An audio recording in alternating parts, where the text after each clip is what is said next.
Tayo pong manalangin, Panginoong Hesus, kami muli nagpapasalamat sa sandaling ito na kami po ay magkakasama online, mag-aaral ninyo po mga salita. Dalangin po namin, O Father God, ang malayang pagkilos sa mga espiritu, maging tagapagturo ka namin, O Father God, magkaroon ng buhay ng kapangyarihan ang bawat salita namin pong papakinggan sa mga oras na ito. Sa inyong papurit pagsamba sa pangalan ni Jesus. Amen.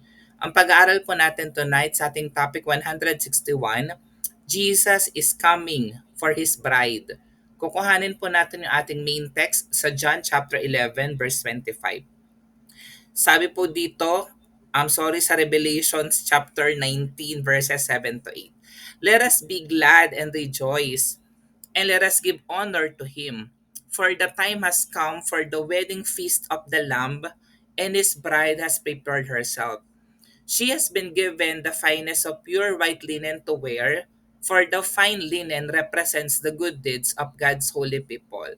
So dito sa verses na binasa po natin, may dalawang main keywords na kailangan po nating maunawaan. Yung una, yung wedding feast of the Lamb. And then yung pangalawa, bride has prepared herself. Sa Tagalog, magalak daw tayo at magsaya. Luwalhatiin natin siya sapagkat sumapit na ang kasal ng kordero, referring to Jesus Christ, at inihanda na ng kasintahang babae ang kanyang sarili, referring to the church, to the believers of Jesus Christ. Tayo po yung kasintahang babae na ikakasal sa kordero, ikakasal kay Jesus Christ. Sabi ng verse 8, binihisan siya ng malinis at puting-puting lino. Ang lino ay ang mabubuting gawa ng mga hinirang ng Diyos. So tayo po yon, of all the millions of people all over the world, tayo po yung isa sa mga pinili ng Panginoon. Sabi dito, she was given clothing of fine linen, referring to us, bright and pure. For the fine linen she wears is the righteous acts of the saints. Dito ang tinutukoy na saints, tayo po. Lahat po tayo na mananampalataya ni Jesus Christ. Lahat po tayo ay saints. Sabi ng Bible. Ibig sabihin, ang tingin sa atin ng Panginoon, ng Diyos Ama, tayo po ay righteous. Because we wear the righteousness of Jesus Christ. Diba? Kaya nga sinasabi ng verse, we are the righteousness of God in Christ. Sa pamamagitan ni Jesus Christ, nagiging matuwid tayo sa paningin ng Diyos Ama. So ito po yung picture ng bride. Tayo po yan, believers, church, and then tayo po ay ikakasal sa ating pong groom na walang iba kundi si Jesus Christ. So ito po yung illustration niyan sa second coming ng Panginoon. And then, katulad ng mga wedding na pinupuntahan natin, meron ding festival, meron ding feasting na mangyayari sa heaven kapag tayo po ay ikinasal na kay Jesus Christ. So yung church or the believers, tayo po, we are the bride of Christ. Dahil tayo po ay bride of Christ, we are called to be faithful to Him and to prepare our hearts and our lives to follow Him and live for Him. Di ba ganun yung ginagawa kapag nag-iisang dibdib yung babae at saka yung lalaki, di ba? Yung babae, inihahanda niya yung kanyang sarili in purity para sa kanyang mapapangasawa. In the same way, ganun din tayo. In the spiritual sense, kailangan we desire to submit to God and that we are sanctified, banal here on earth. As we surrender to God, He makes us more like Him and transforms us from the inside out. So ang transformation dapat from the inside na nakikita sa ating panlabas na ginagawa. Ang intention natin is to surrender everything to God at mamuhay ng katulad ng ating Panginoon. The Bible paints a beautiful picture of Christ's love for His church, likening to a groom's love for his bride. Yung binasa po natin kanina sa Revelations chapter 19 verses 7 to 8, sabi dito, it calls us to examine our lives. Yan. So mag-submit tayo sa lordship ng Panginoon. More than just knowing na si Panginoong Jesus palang ating tagapagligtas, siya pala yung Diyos ng ating buhay, Panginoon na dapat naka-enthroned sa ating mga puso. And embrace sanctification as we eagerly anticipate His return. 'Di ba? Habang naghihintay tayo, dapat patuloy tayong namumuhay na merong kabanalan. Pag sinabing sanctification, pagpapabanal. It is the action of making or declaring something holy. So, yung ating pong kalagayan ngayon, nung tinanggap na natin si Jesus Christ na Lord and Savior ng ating buhay, tayo po ay declared holy na. So ang tingin sa atin ng Diyos Ama, katulad ng sinabi ko kanina, banal na po tayong lahat. It refers to the process of being made holy, set apart for God, pinili tayo, and transformed into Christ-likeness. Kaya, from time to time, as time goes by, nagiging kamukha at kamukha tayo ni Kristo. So in the spiritual sense, it involves surrendering to God's will and allowing the Lord to purify us and to refine one's heart and action. So kailangan patuloy nating pinapasubmit lahat ng ating iniisip, lahat ng ating ginagawa for the glory of God. Yung konsepto ng Bride of Christ has deep roots in biblical teachings.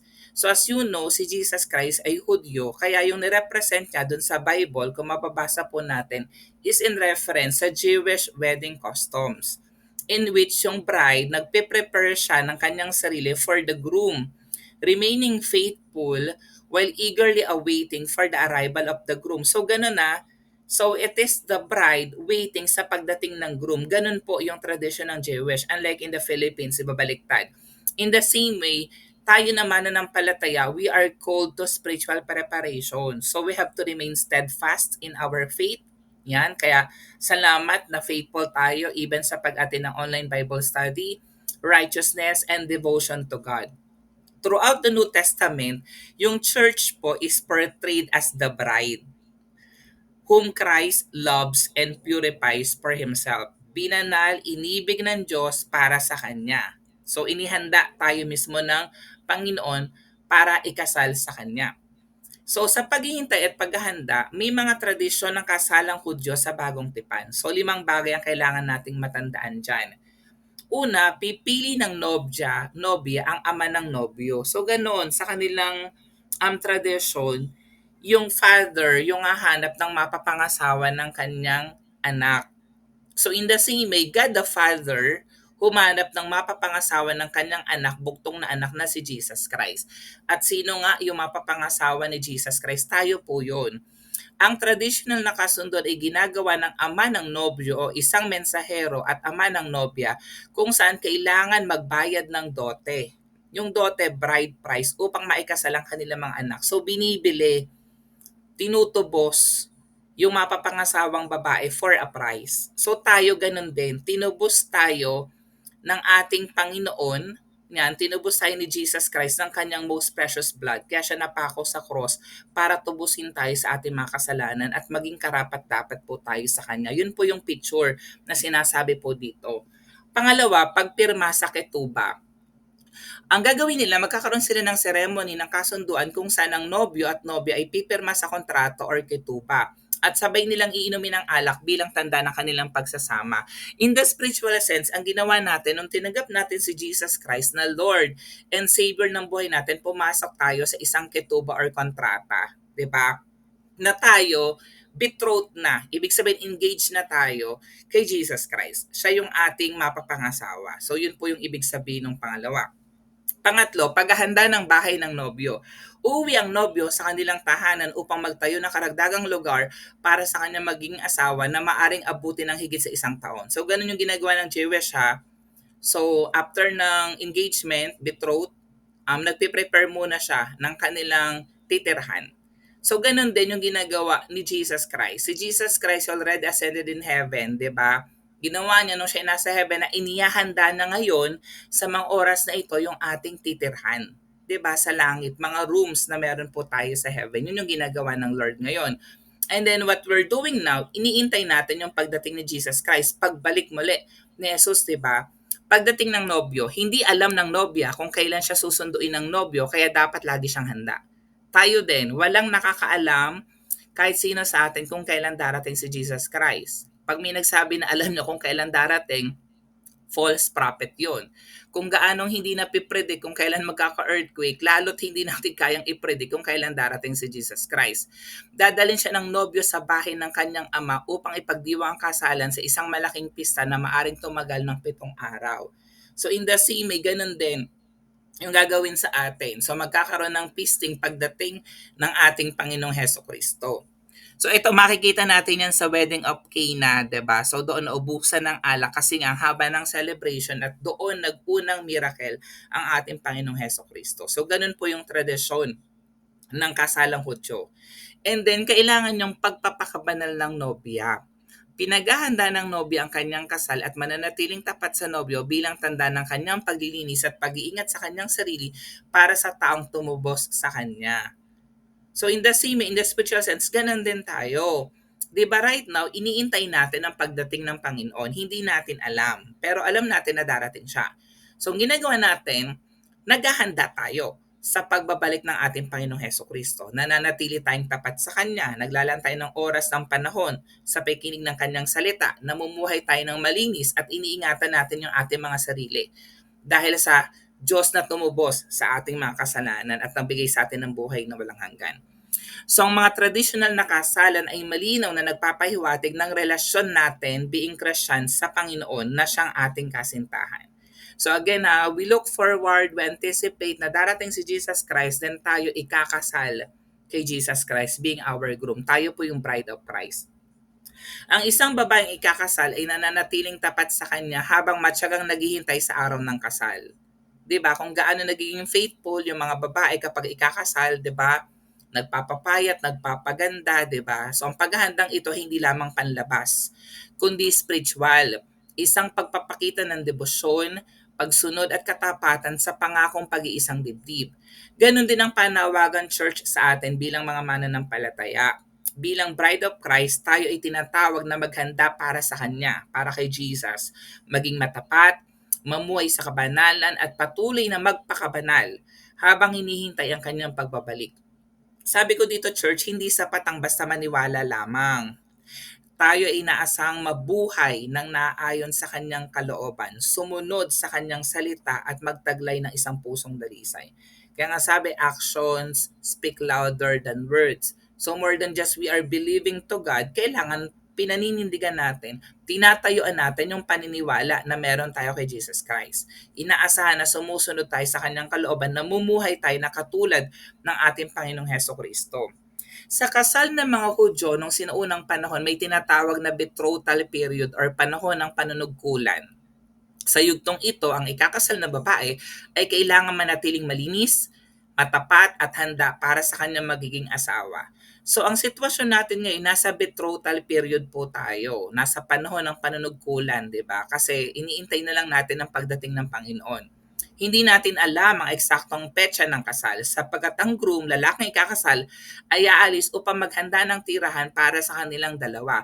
Kapag natapos na niya ito, saka siya babalik upang kunin ang kanyang bride. So ganun yung ginagawa ng Panginoon ngayon kung paano tayo dapat maging handa para kay Kristo. Sa John chapter 14 verses 2 to 3, sabi dito, sa bahay ng aking amang nagsasalita si Jesus Christ ay maraming silid. Kung hindi ito totoo, sasabihin ko ba sa inyong pupunta ako ron upang ipaghanda ko kayo ng inyong matitirahan?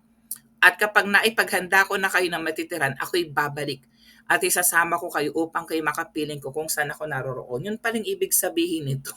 'Di ba? Na yung ating groom si Jesus Christ, kaya siya nag-ascend sa heaven. Anong ginagawa niya ngayon? Pine-prepare niya yung ating titirhan. At kapag natapos na yung paghahanda ng ating titirhan, babalik siya at kukunin tayo. Praise the Lord, di ba?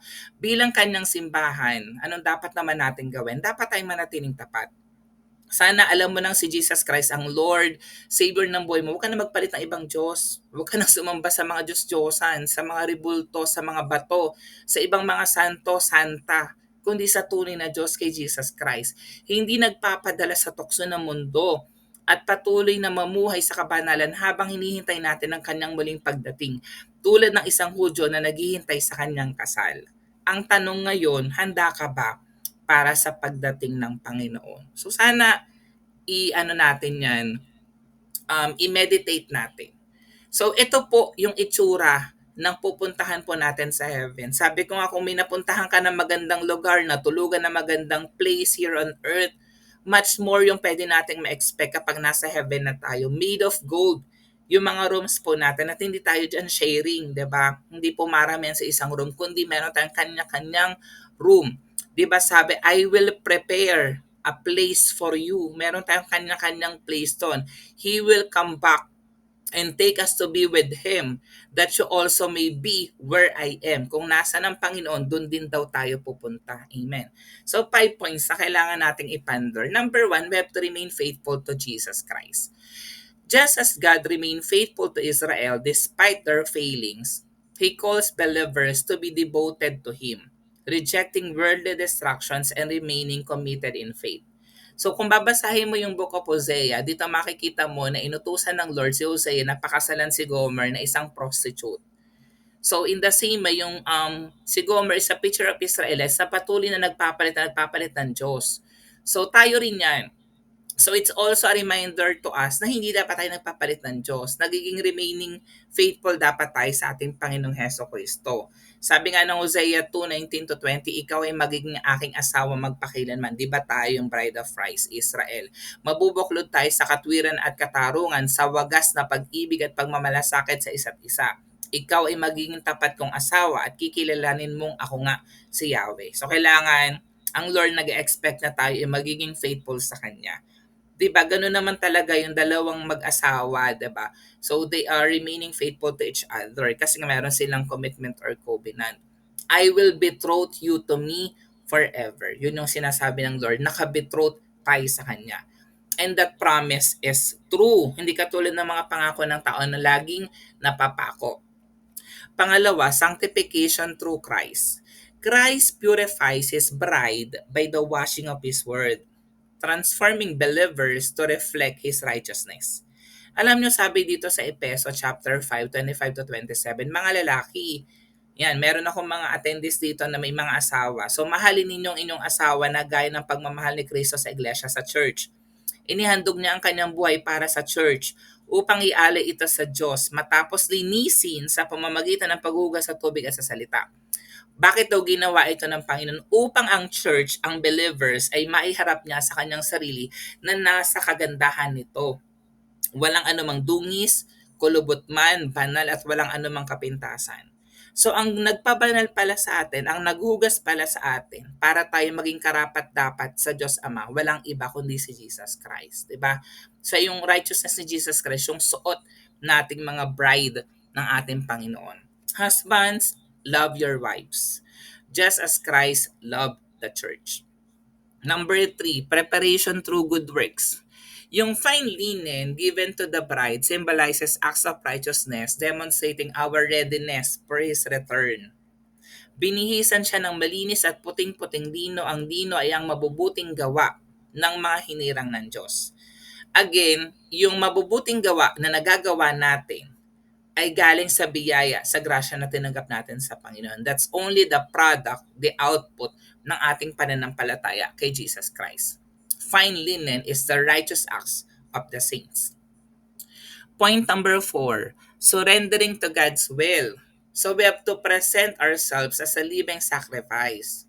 So we have to allow God to renew our minds, shape our lives according to God's purpose. Sabi nga ng Roma chapter 12 verses 1-2, kaya nga mga kapatid, alang-alang sa masaganang habag ng Diyos sa atin. Si Pablo nakikiusap sa atin. Ako'y nakikiusap sa inyo.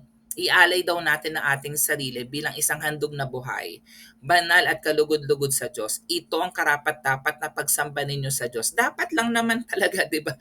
Pinangtubo sa atin priceless, 'di ba? Free pero hindi cheap yung buhay ng ating Panginoong Hesus. Ito ang karapat-dapat na pagsamba natin sa Kanya.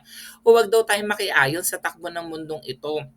Sa halip, hayaan nating baguhin ng Diyos ang ating pag-iisip upang maunawaan natin ang Kanyang kalooban. Sa gayon, magagawa ninyo kung anong mabuti, kung ano daw yung kalugod-lugod at ganap na kalooban ng Diyos. Paano natin malalaman kung ano yung tama, ano yung dapat natin gawin, ano yung kalooban ng Diyos? Kailangan patuloy tayo nag-aaral ng salita ng Diyos. Kaya ganito mga opportunity, dapat ginagrab natin to, that we give time to listen to the words of God.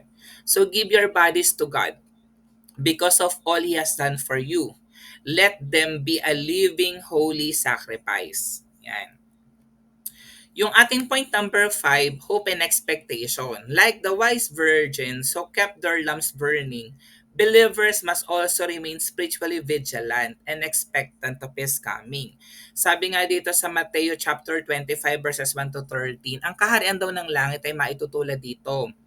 May 10 dalagang lumabas upang sumalubong sa lalaking ikakasal. 'Di ba? Again, we are the bride of Christ. So, ang lalaki ikakasal si Jesus Christ. Bawat isa ay may dalang ilawan.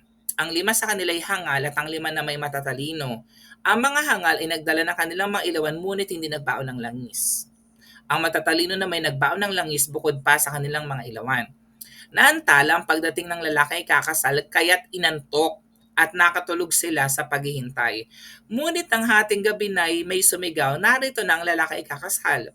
Lumabas na kayo upang salubungin siya. Agad bumangon ng 10 dalaga at inayos ang kanilang ilawan. Sinabi ng mga hangal sa matatalino, bigyan naman ninyo kami kahit kaunting langis. Aandap-andap ng aming mga ilawan. Baka hindi ito magkasya sa ating lahat. Mabuti pa'y pumunta muna kayo sa tindahan at bumili ng para sa inyo, tugon naman ng mga matatalino. Kaya't lumakad ang 5 dalagang iyon upang bumili ng langis. Habang wala sila, nakakalungkot, dumating ang lalaking ikakasal. Ang 5 nakahanda, tayo yan, praise the Lord, ay kasama niyang pumasok sa kasalan at isinara ang pinto. Pagkatapos dumating naman ang iba pang dalaga, Panginoon, Panginoon, papasukin po ninyo kami. Pakiusap nila. Ngunit tumugon siya, sino ba kayo? Hindi ko kayo kilala. Pagkatapos ito'y sinabi ni Jesus, kaya't magbantay kayo sapagkat hindi ninyo alam ang araw o ang oras man. So ang lesson, katulad ng 5 matatalinong babae, dapat lagi tayong ready.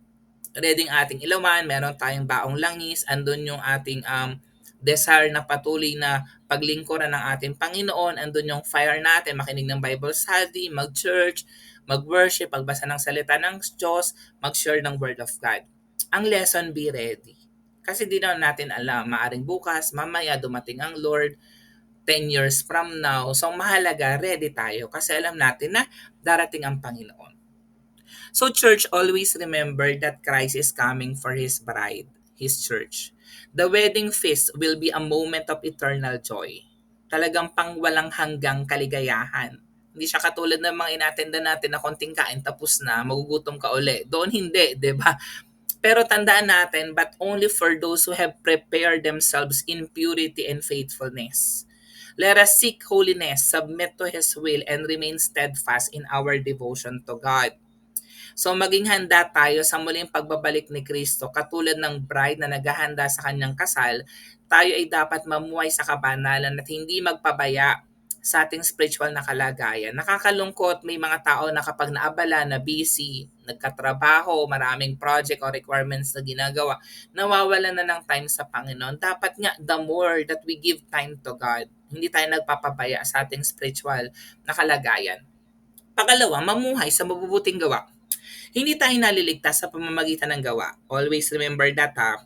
Hindi po dahil mabait ka, pupunta ka ng langit. Pero naniniwala ko na ang tunay na pananampalataya ay may bunga. Hindi naman din pwedeng sabihin na Kristiyano ka pero hindi nakikita sa iyong pagiging Kristo, di ba? Ito ay nagdudulot ng mabubuting gawa bilang patunay ng ating pagiging kay Kristo. Paano mo masasabing Christian ka kung hindi ka nag-church? Paano masasabing Christian ka, hindi ka nag-aaral ng salita ng Diyos, hindi ka nagpipray, hindi ka nag-worship? So kailangan nakikita rin naman sa ating ginagawa, may bunga yung ating pananampalataya kay Jesus. Pangatlo, panatili ng pananampalataya at katapatan. Sa mundo ng tukso at kasalanan, hindi tayo exempted dyan. Tinatawag tayo upang manatiling tapat kay Jesus, tulad ng isang kasintahan na nananatili sa kanyang pangako. 'Di ba? Remember, nakabetrothed po tayo. Engaged tayo kay Lord Jesus Christ. So we have to protect ourselves. We have to prepare, di ba? So kailangan namumuhay tayo na merong kabanalan at katapatan. So take time, church, to reflect on your spiritual condition. Ikaw yung nakakaalam niyan. Are you living in faithfulness to Christ?